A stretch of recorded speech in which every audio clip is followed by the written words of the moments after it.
Estamos de volta com o Band Entrevista aqui pela TV Band Vale. Hoje o programa fala sobre o mercado de investimentos e recebe Betina Roxo, que é economista e analista de consumo da XP Investimentos. A gente falava de Bolsa de Valores no segmento anterior e eu queria aprofundar um pouco mais disso para o pessoal que está em casa e não conhece como é que funciona. Tem muita gente que acha que Bolsa de Valores é coisa para quem tem muito dinheiro, é coisa para empresário e não para o cidadão assalariado comum ou que tem um dinheiro guardado muitas vezes num fundo fixo que rende de uma forma bastante conservadora. De repente, qualquer pessoa pode investir na Bolsa, acho que é importante falar isso. Sim. As pessoas veem esse índice Bovespa, que é o principal índice do país, e acham que tudo só varia naquele índice. Explica para o pessoal de casa como é que é e quem pode investir. O investidor precisa entender, novamente, qual que é o horizonte que ele almeja de investimentos e entender como funciona a Bolsa, né? Sim. A Bolsa hoje, o próprio índice Bovespa que você falou, é como se fosse uma carteira com várias empresas.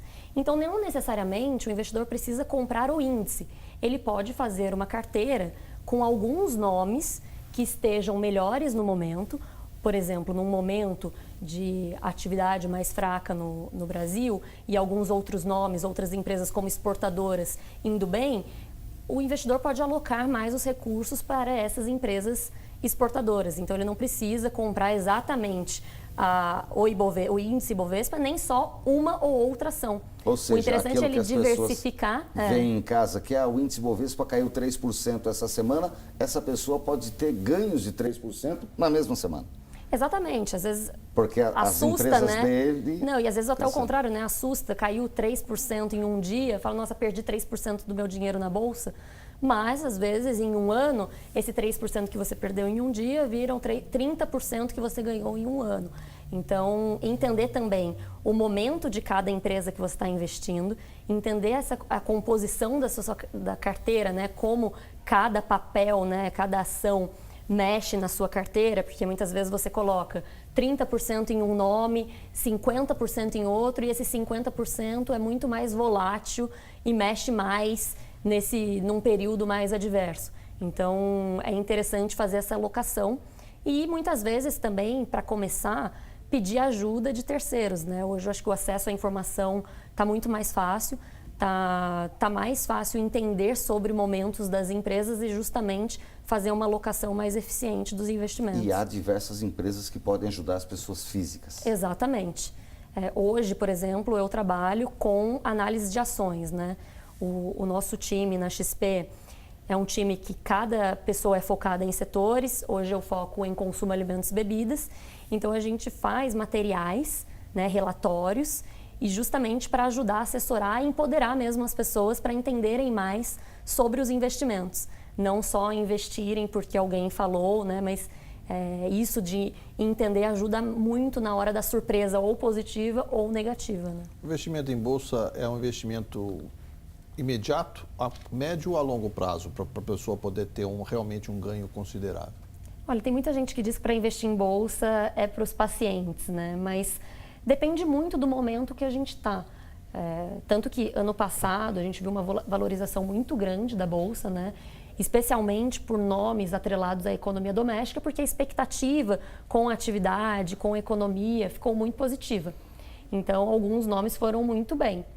Esse começo de ano, que está com um período, né, um curto prazo mais pressionado, com a tramitação da reforma da Previdência em foco, para depois que a gente tiver, né, a reforma da Previdência, destravar valor e acelerar de fato a economia.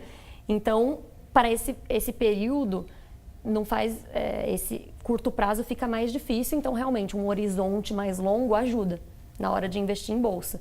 Mas depende muito do momento atual, depende muito das empresas que você investe. Tem empresas que num momento de curto prazo pressionado vão piores do que outras, né, que é o exemplo das exportadoras que se beneficiam, por exemplo, de um real mais depreciado e das empresas de consumo que dependem muito do mercado doméstico e dependem muito da atividade econômica. Então, varia muito de caso a caso e do perfil de negócio de cada empresa. Agora, o investimento em bolsa, você tem que ficar de um olho no mercado nacional e um olho no mercado internacional, porque muda muito de acordo, por exemplo, você tem casos de problema de carne, de gripe suína, né, influencia o mercado de carne diretamente no mercado nacional. Você tem que ter, igual o gato, um olho aqui, um olho lá. É muito importante ter essa visão, não só do mercado doméstico, como o mercado externo também. Até a gente tem visto muito discussão sobre disputa comercial entre Estados Unidos e China, né? E isso é um fato que aumenta a incerteza para mercados emergentes e também para o Brasil. Mas, como você mesmo mencionou, os frigoríficos estão num momento que eles podem ser positivamente impactados pela peste suína africana que está acontecendo na China, que pode desequilibrar a oferta e demanda de proteínas e fazer com que haja um aumento muito significativo de preços de proteínas. E então, até o Brasil é um exportador de carne. Muito importante, é um exportador muito importante de proteína e isso beneficia muito essas empresas, né? Não só por volumes de exportação, mas justamente por preço, porque falta oferta de proteína, dado que a China é um país muito representativo na produção de carne de porco. Então, são empresas que mesmo num ambiente conturbado no doméstico, têm especificidades que ajudam na hora do investimento. Agora, na política brasileira, a gente teve uma virada na última eleição que aconteceu ano passado com a entrada de Jair Bolsonaro, que representa a direita que não estava no governo há muitos anos no país. Se coloca uma forma de se fazer economia um pouco diferente do que se vinha acontecendo nas administrações do Partido dos Trabalhadores e, por fim, de Michel Temer, tentou fazer uma reforma maior e não conseguiu. Muito se fala da reforma da Previdência e que o mercado espera, o mercado conta com isso. Como é que vocês, que são do mercado de investimentos, estão vendo essa disputa que está acontecendo em Brasília, essa discussão no Congresso Nacional e o que isso mexe diretamente hoje com o futuro dos investimentos? De fato, a preocupação do mercado está justamente na materialização, né? Quando vai se materializar a reforma da Previdência e qual vai ser a potencial diluição dessa proposta. Então, todos os olhos estão voltados para isso. O nosso cenário base é que a aprovação da reforma da Previdência aconteça até o fim do ano e isso destravaria, né, a aceleração do crescimento econômico, diminuiria a percepção de risco, que ajudaria muito os investimentos. Então, de fato, curto prazo é difícil porque a gente está passando por duras negociações em relação a isso, mas a visão ainda estrutural, né, e de longo prazo, que é importante ter essa diferença na hora das visões, né, que tem a visão de curto prazo e a visão de longo prazo.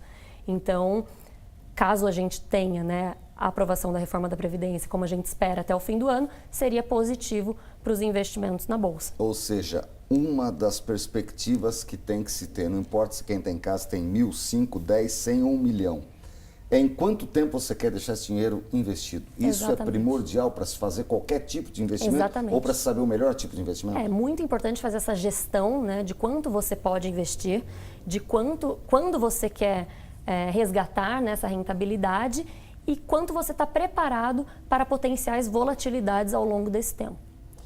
Mais uma rápida parada. O Band Entrevista volta com o último bloco do programa depois do intervalo.